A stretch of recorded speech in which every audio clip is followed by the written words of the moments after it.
Magluluto po tayo dito ng turon kit at this is malakit na bigas. Hugasan muna natin bago iluto. Lagyan natin ng tubig. Put natin first rice cooker. Set muna natin to sa rice. Then start na siya 45 minutes. Ito na yung malagkit na kanin na naluto na. Naluto na kasi kaya ganito. Ano ko lang kasi nasobrang ko ito ng tubig. Medyo basa siya. Look at it.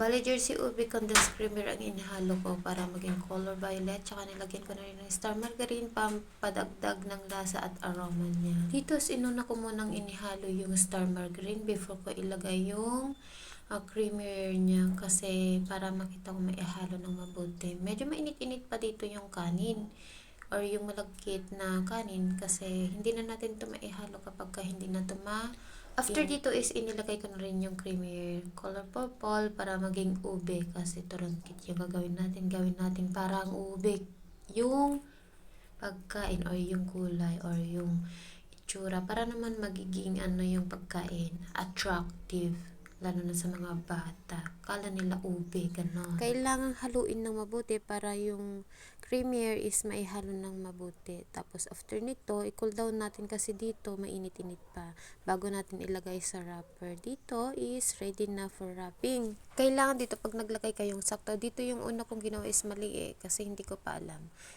Kailangan sakto, tsaka kailangan maayos yung pagkalagay mo kasi malagkit to, hindi mo na maayos pa. It's not like yung mga gulay na nirarap mo na pwede mo siyang iayos. Ito kasi is hindi. Kailangan mong ilagay mo muna sa gilid and then after that, irap mo siya ng mabuti para maayos naman yung pagkarap. Dito. After nito is magluluto na sa rice cooker.